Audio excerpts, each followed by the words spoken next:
All right, and we are live now.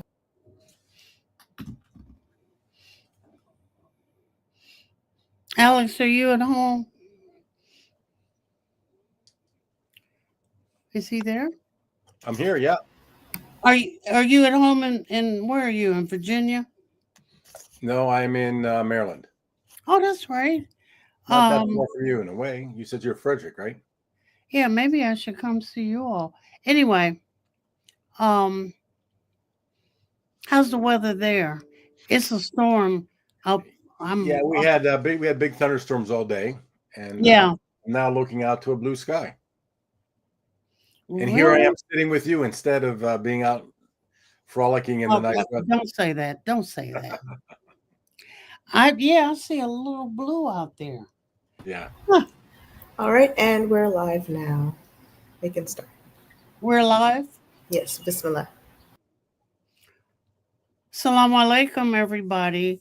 This is Professor Al-Deen for Critical Talk, a a platform. Well, a platform for talking about what Muslims are doing everywhere from Sound Vision. I am honored this evening to be speaking with Alex Kronomer, who is the writer and producer of Islam's Greatest Stories of Love.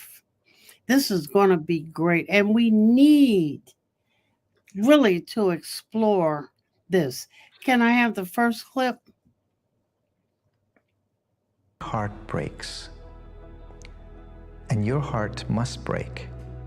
But what a difference there is between a heart that merely breaks and a heart that breaks open. What does that mean for a heart to break open? One who can see love in everyone and everything. He calls it seeing the one beloved in 1,000 disguises.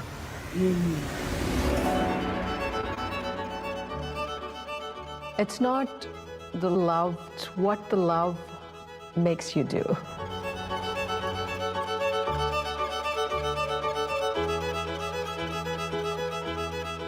It's love that transforms. It's that internal fundamental change and transformation.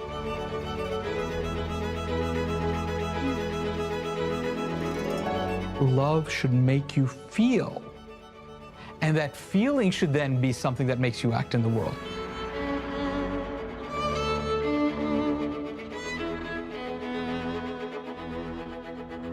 Stop it there, Miriam. Love. This is Alex Kronomer, longtime buddy, brilliant person. Tell me what led you to this. Well, first of all, thank you for having me on the show. I've been looking forward to this conversation all week. In a way, this film started 20 plus years ago when we were doing our very first film on the life of the Prophet Muhammad, peace be upon him. And, they say there's so much you leave on the cutting room floor when you make a film. And one of the things we left on the cutting room floor was the amazing story of a love that changed the world, which was the story between Khadijah and the Prophet. And, mostly when you're encountering biographies of the Prophet Muhammad, that part of the story, it's almost like a footnote or just something you say in passing. Oh, there was Khadijah. But I got to really read a lot about that relationship and how much she really did for him. And so it always just stayed with me, this idea that at the center of our faith was a love story, a love story that changed the world. And with that in mind, when as you're finishing one film, you begin thinking about what the next one was. My mind kind of wandered back to that story, and it suddenly hit me that I've been part of this religion and part of this culture for 30 years now, and there's so many great love stories, and we never really hear about them. We never really talk about them or see them portrayed in any way. And so that was really the idea, was to really look at some of the great love stories, particularly those that really had a significant impact on the world, and to tell those stories. And there are many of them, but we focus mainly on 5. Okay. I think, when you think of Islam, the last thing you think of is love stories. And that, it's like telling the love stories. Excuse me for reaching, I'm still trying to get on screen. Um, it's a vital part of any culture to have the prose and the poetry and remember them. Yes. Um, we, I think, I want to say, we ignore, some don't know. I took a little survey um, before the show and I asked, I don't know, about 5 people, tell me about Layla Majnun. And everybody just looked at me. It's like, what are you Yeah. talking about? And that's one of the stories that we focus on among the Now, five. hold on. Let me get out of this one. Oh, come on. Okay. There we go. Yay! So yeah, Layla Majnun is sort of the story of star-crossed Go love. ahead. Yeah, can you hear me? I'm talking. Can you hear me? Yes, no? Can you hear me? Hello, 1, 2, 3. 1, 2. Okay, I think I heard my voice there. Hey, I'm spoken. Okay, we're back? Yes. All right. Yeah, Layla Majnun is one of the stories that we talk about. It's a love story. It's kind of, some people refer to it as the Romeo and Juliet of the Arab world, except it precedes Romeo and Juliet by 700 years. So really, Romeo and Juliet is the Layla Majnun story of the European world. Is the way to think about it. Yeah, it's a really beautiful absolutely. story of star-crossed love. Two people who love each other, young people who love each other, who are separated by family, and who go to their graves in love. It's a very touching story. It's given birth to multitudes of films and plays, and in fact, there was a ballet done in America that we feature as part of storytelling of this very moving story of love. And that's the first show that we deal with. We also, I might as well mention the other programs. We talk about the story behind the Taj Mahal. Everyone knows about the Taj Mahal, and some people haven't. Oh, well, we're going to get there. Oh, yes, that's the dance for the Layla Majnun. Isn't that something? If only it's actually quite beautiful. And the choreographer of that ballet, Mark Morse, there he is. It helps us learn the story. Do we want to hear it while shall I stop talking for a minute? Yeah. Do you want to go back to the beginning with the music and play? Yeah. And it's not the same story. It's very, very specifically simple.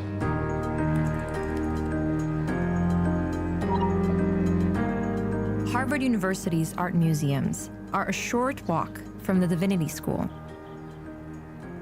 Their many exhibits feature art from all over the world, including paintings that illustrate the story of Layla and Majnun.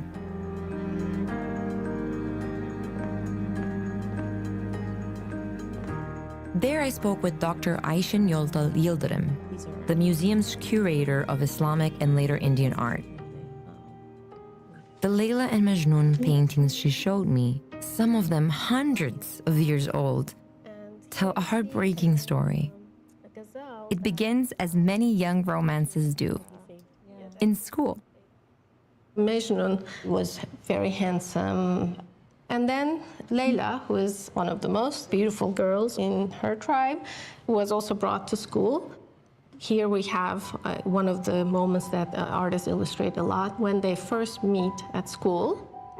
As soon as they see each other, they fall in love, but they can't almost say anything. They are so kind of taken by each other. Both of them are trying to go to school every day with excitement. The other students realize that something is different because Mejnun, who was a very good student, all of a sudden starts not paying attention to anything else but just Layla.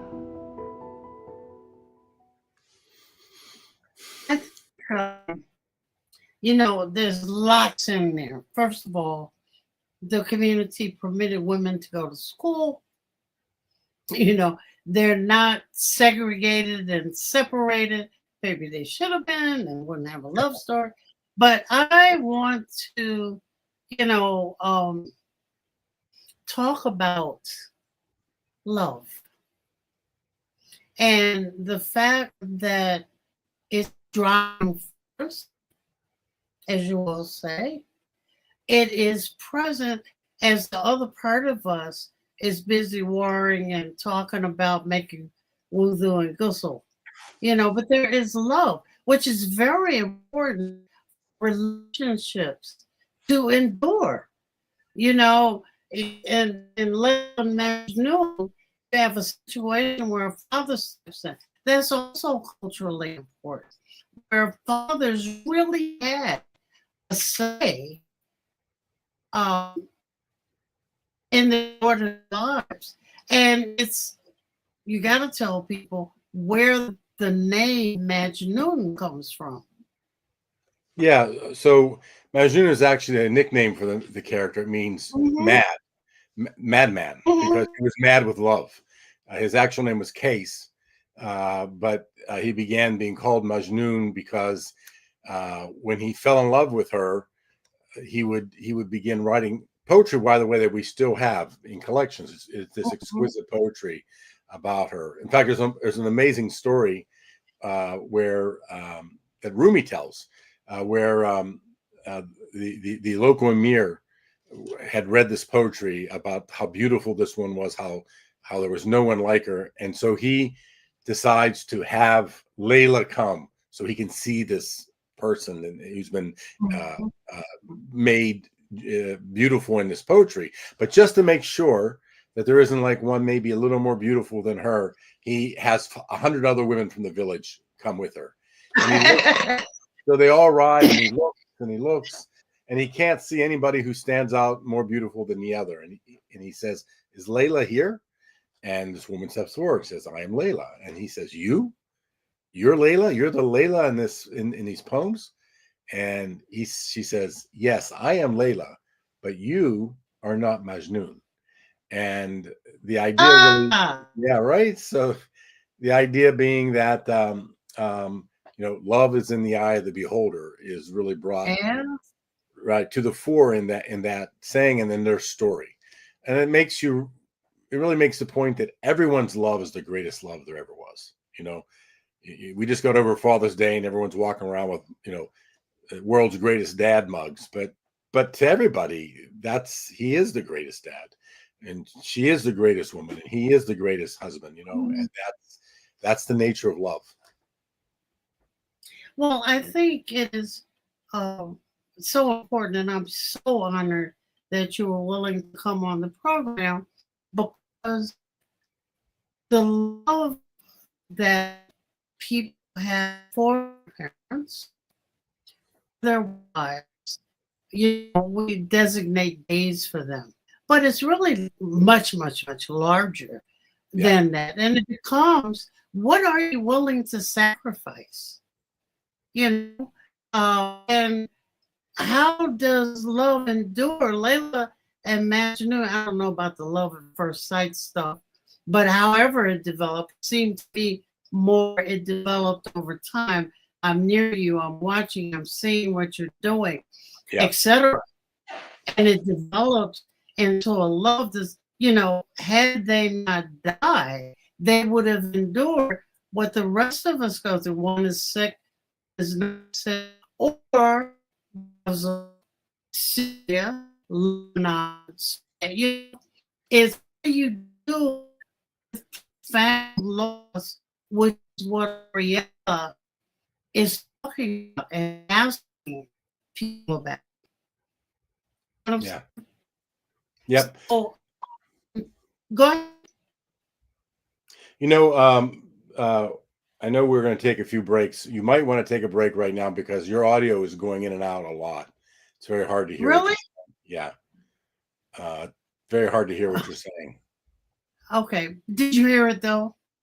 I did not. I was only hearing every fifth or sixth. Can you hear it now? Not really very well, no.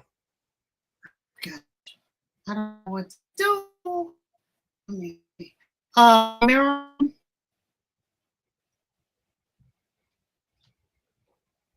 Hmm.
I don't know.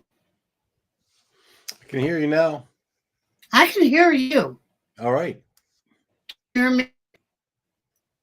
Well, talk a little bit. Can you hear me now?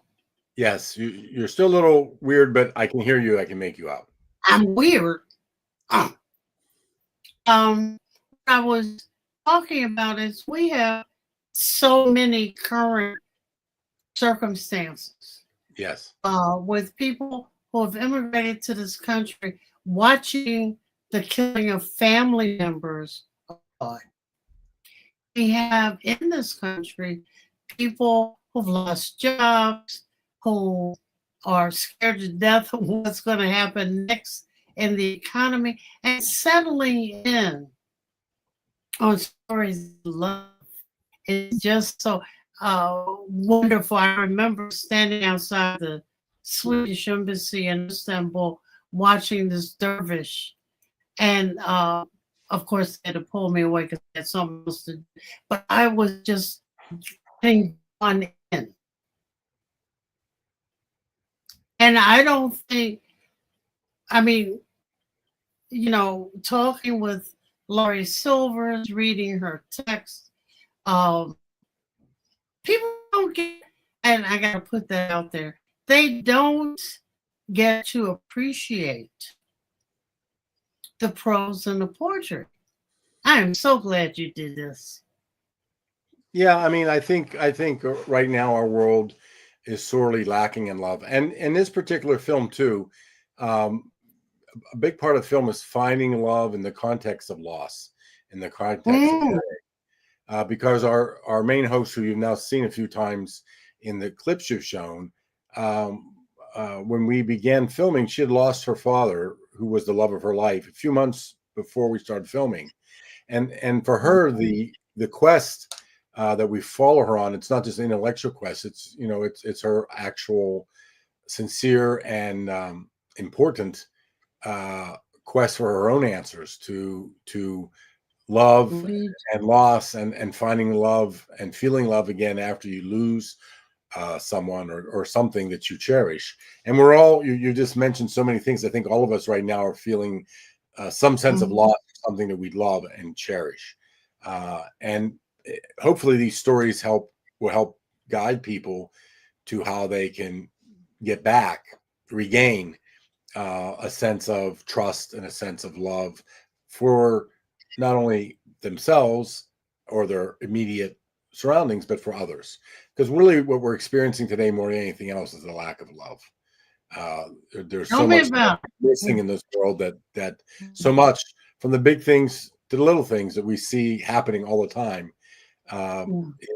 is just, there's not enough love in this world. That's true. Miriam, can you finish showing the first clip? It's not a sentiment, it's not an emotion. It's a force.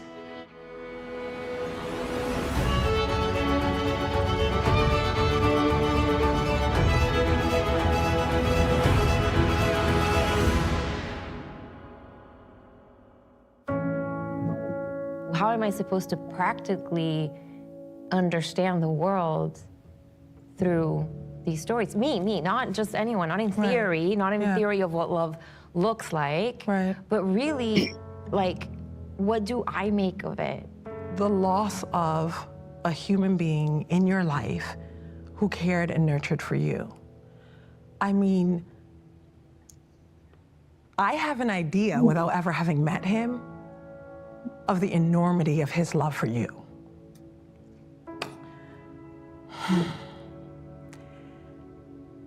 And on a practical basis,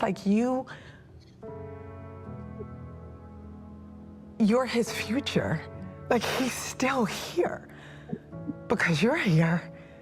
It's not an abstract matter. This is concrete. I've never met him, and I feel like I know what's most important to him because I know you, because I've met you. Your dad's future is in you, and from what I see, you're giving your father a beautiful life. Oh, that's really yeah. I really appreciate you saying that. I appreciate you. Yeah.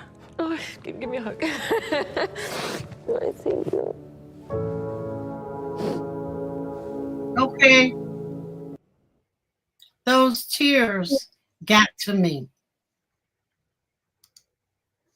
Well, I think Ariella she's the emotional center of the film, right?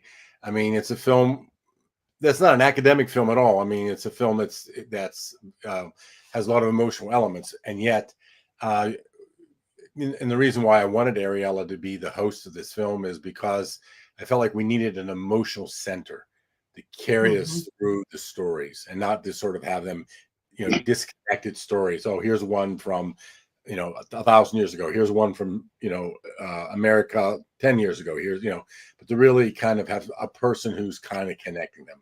And that's what her genuine and sincere search for these answers brings. She becomes the audience surrogate in a way. All of us experience loss. All of us feel the things that you mentioned. Yeah. And through her, we can experience these stories. I want to move because most Muslims think that there is not a story beyond a sentence of the Prophet and his wife.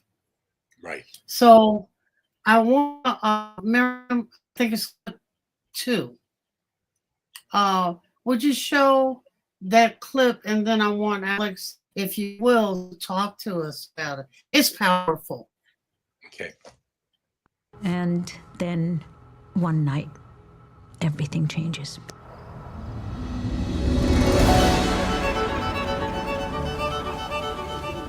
After days and nights of prayer and fasting, he's awakened by an overwhelming presence that fills the entire sky.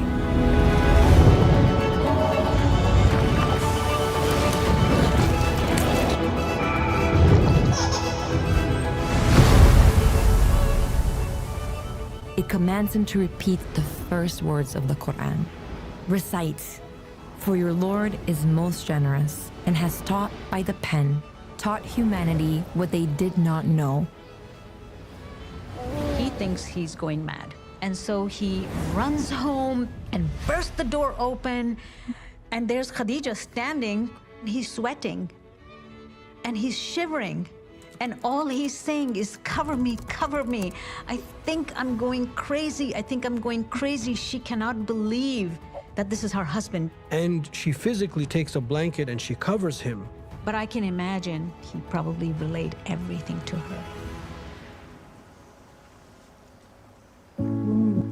To think about like what would I have done, you know, because sometimes like people will say certain things and we're now bound to think that like, oh, maybe they're not okay, maybe they're crazy, maybe, but no, she was so steadfast. Exactly. You know, she could have said, oh, why do you go to the cave, you know, to Hira and seclude yourself? Why do you leave us? But instead, you know, she reassured him. She doesn't say you're crazy or wacky, to calm down, take deep breaths. No, she's like, you're right, this is true, because you're an honest person.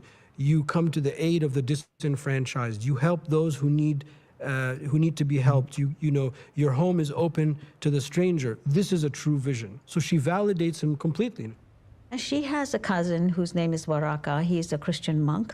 And she says, let's go to him and let's find out what experience you've had. And they go, and so Waraka sits down, listens to him. Waraka has studied Christianity, he knows about the biblical prophets, and he said, you are going to be the prophet of God. But then he warns, be careful. Your life is going to be in danger.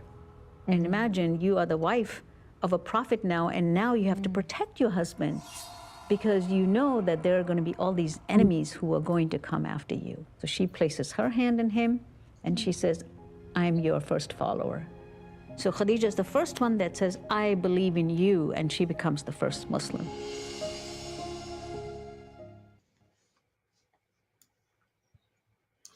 Yeah, I think that's like you were saying earlier. Often we just get one sentence about Khadija, but when you watch this, I mean, just all these ways in which she supported him. She became his first follower, the first Muslim. So when Islam began, there were just two, a husband and a wife. Yeah. That's it. And the whole faith thing grows from that point. Also, I think so often her really crucial contributions are underrated or not even mentioned. She was the one who financially supported the Muslim community for its first 10 years. It was her wealth. And that's why the Meccans, when they tried to finally attack him through a boycott, they were boycotting her. They were trying to drain her wealth so that she would not be able to financially support her husband and his message anymore. And not only did they succeed in doing that, but they succeeded in killing her, because as we know, she died of hunger during that period when they were boycotted. She died of what? Hunger. She starved to death. Yeah. So I don't think most people know that. Yeah. Well, they will after they watch the film, because we spend. And they will minutes. after they watch this program. Yeah, they will if they watch the program. Which I should mention, the world premiere for the program will be this Saturday. Not this coming Saturday, but the following Saturday, the 28th, at the Lisner Theater in Washington, D.C. And you can get tickets by just going to the Lisner Theater website. And the tickets are free, but they're going fast. So if anyone thinks they want to see this and other stories we're going to be discussing, they can get their first taste on the big screen on the 28th of June. Let me ask Miriam while we're talking to pull up that website so that those that are a little slow can see it, you know, to be clear on where they go. Now, is Ariella in this part of the movie? Yeah, Ariella's throughout she's our host through the whole series. So she's the one who meets people and asks the questions and helps getting the story told. And then she functions also as a narrator. Okay. So let's explore love in it. Talk to me about how you're interpreting the love between the prophet and his first wife. Well, one of the ongoing themes for each of the stories we talk about is how love is more than an emotion. It's a force. You know, when love is really present, it does things. You know, it leads to the creation of great architecture. It leads to immortal poetry that has lasted until today. It leads to the creation of a faith that changes the world, right? We also look at the story of Malcolm X and the love he had with his half-sister, Ella Collins. A story, again, another story that's hardly ever told. And the ways in which she was at his side at every important juncture of his life. And so how love shaped a man and who's had an enormous impact on the American Civil Rights Movement. That was also from love. So that's kind of what we find in each of these stories. Yeah. Love is a force. Love is a force. And when we harness that force, we can do great things, memorable things, you know, things that change people's lives in amazing and positive ways. That is very true. Because, Miriam, did you find it? I think one of the things underneath is it dovetails for me with Layla's point. Yes. In the fact that people often, you know, they always go back to the 7th and 8th century. They always go back to the 9th century. And that's true. But they don't use it. So, in a way, you're teaching. Yeah. You know, dig up the stories, but make them relevant to the present. Right. You know, right. With tools that you can pass on to the future. Right. Absolutely. Where is Miriam? Wait a minute, what? Oh, yeah. She's trying to find a thing. While you're finding that, I would like to, and Alex might get upset with me, but I don't care. I would like to pull up the page for UPF because it's an opportunity, you know, and I'm an opportunist, for people to see, but there is an underlying abiding structure. It's the center on one person to tell a huge story. Yeah. It's everywhere. And for young people who want to write and think about things, that is a thing. You know, I don't know what you call it and what you do, but it's there. And if you watch the movies closely, there's always a person at the center. Yeah. Through which you can interpret a whole bunch of stuff. Like Ariella is trying to find solace, but she's also trying to find a way of settling herself and centering herself. Can you scroll down, please? UPF, wait a minute, hold tight, hold it, go back up. Go back up. I think I'm gonna intervene for 5 seconds. What is UPF about?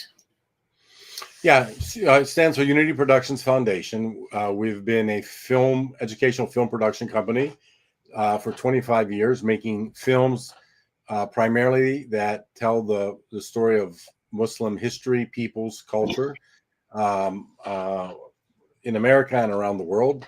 We've made 13 major nationally broadcast with theatrically released films. Yay! Many of which have won awards. We were nominated for an Emmy Award for one of our films.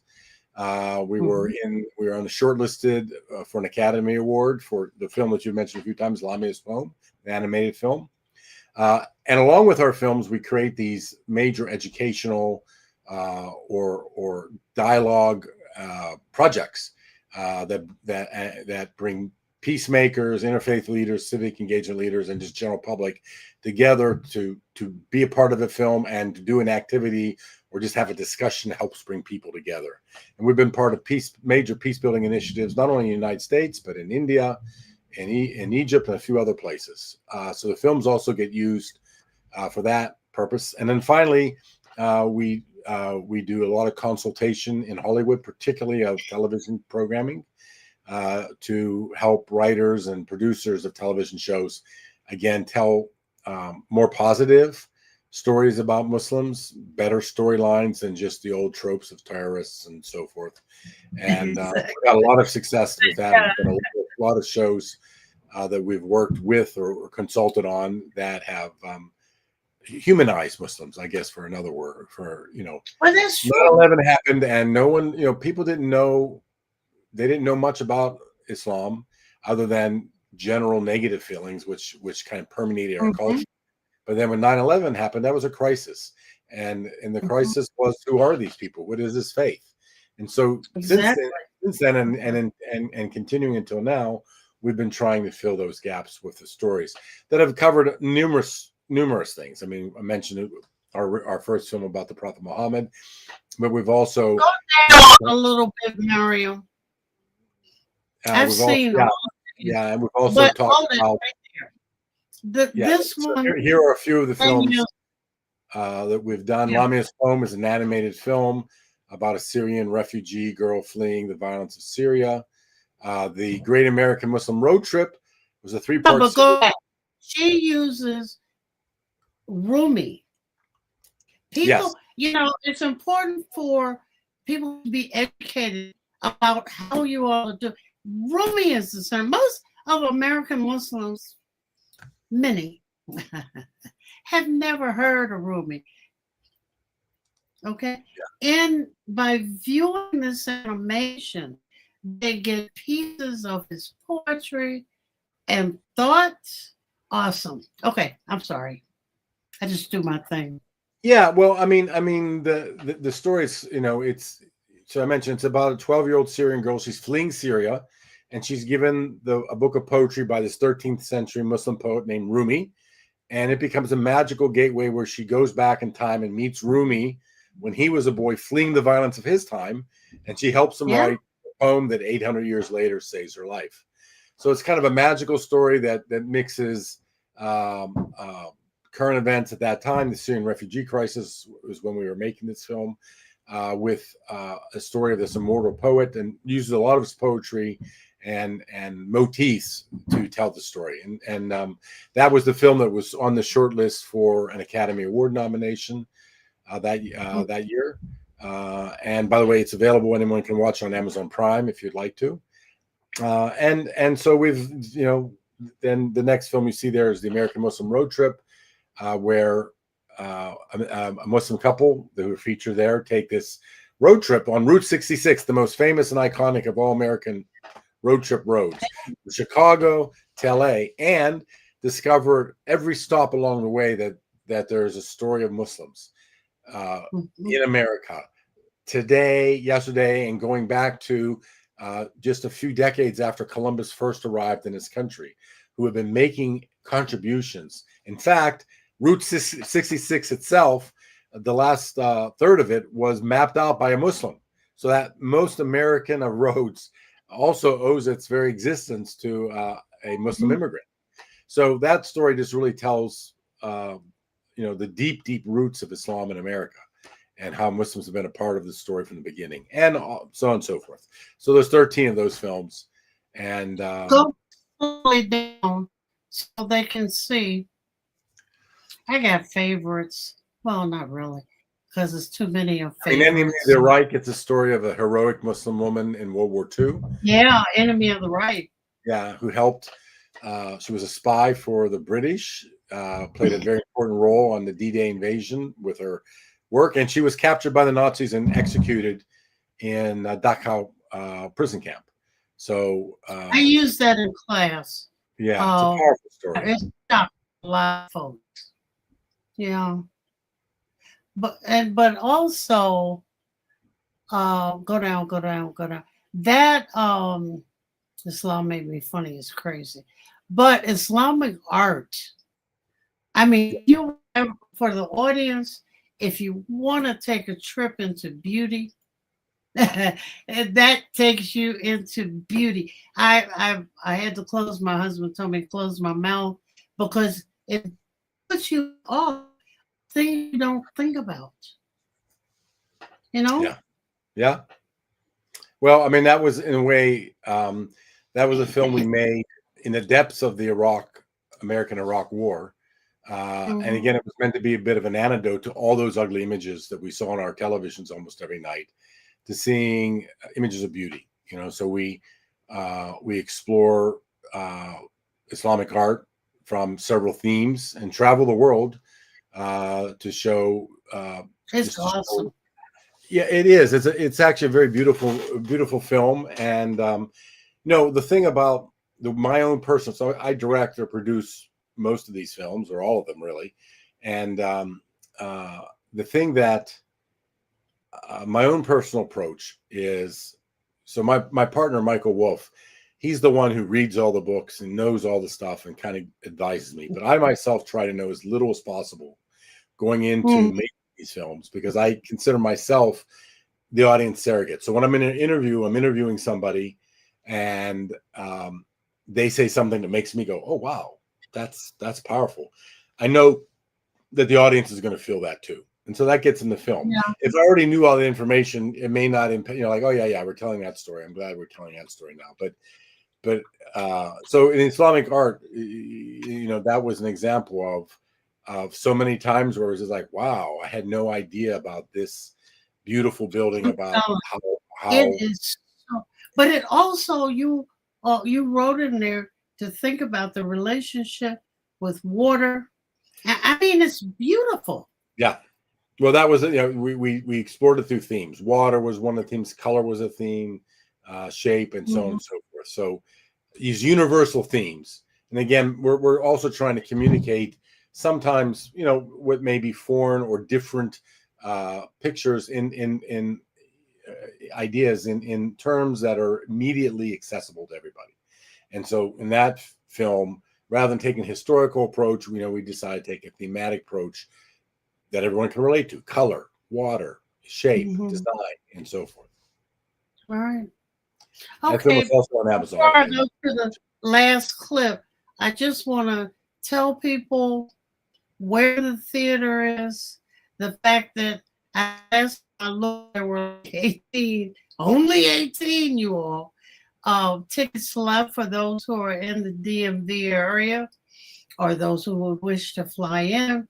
And he has some people in the audience that you may wish to sit and talk to, in addition to Alex.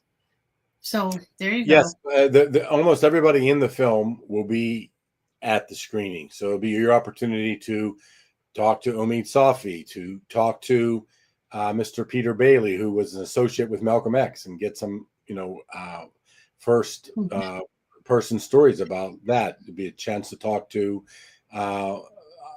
Daisy Khan, many other of the scholars and figures who are featured in the film will be at the screening. So it's also your opportunity to meet some of these people. Okay. You can take that down and put up let's take a break. Warn Alex out. But I want to come back and do the last clip. Thank all of you for listening. This is Critical Talk, a subdivision of Sound Visions. And we're doing stories of love with Alex Kronomer from UPF. We'll be right back.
Assalamu alaikum.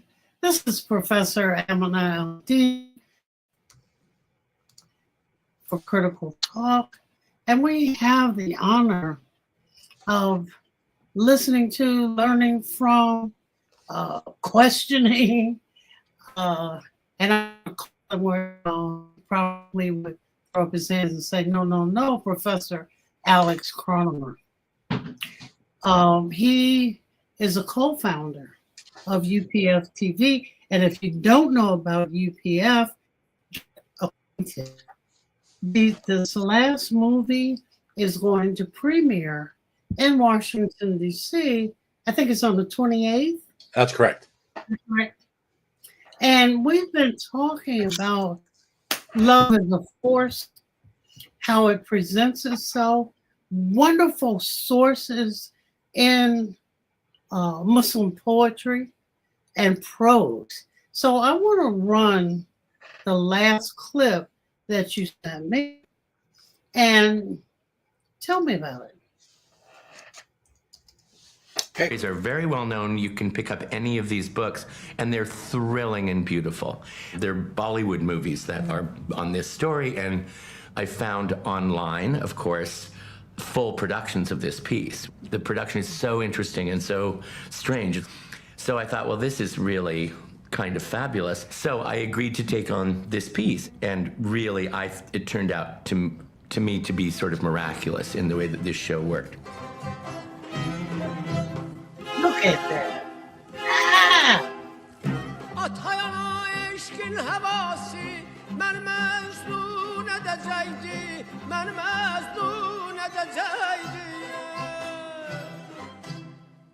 You know, people just sort of glibly call it the Romeo and Juliet of Islam or something like that, which it's not. I've done Romeo and Juliet, and it's not the same story. It's very, very specifically simple.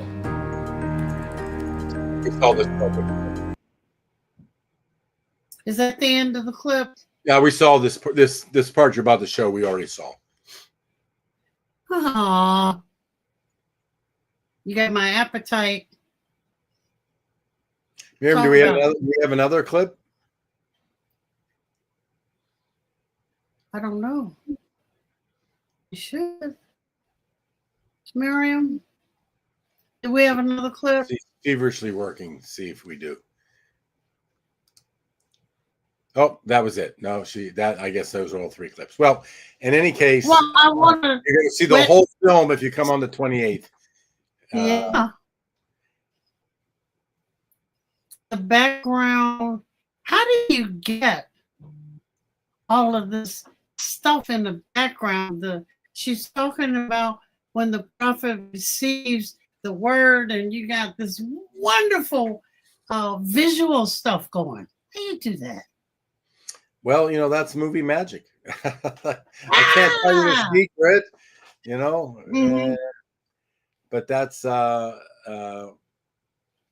a special camera you use to film.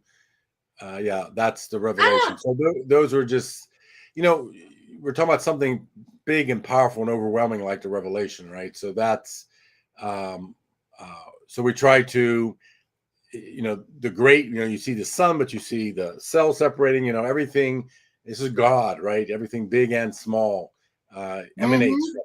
So that's kind of what we were after in showing that sequence. And that sequence took probably 40 hours to do. You know, it was, you know, these things take a lot of work to really get 40? Yeah. 40. Yeah, 40.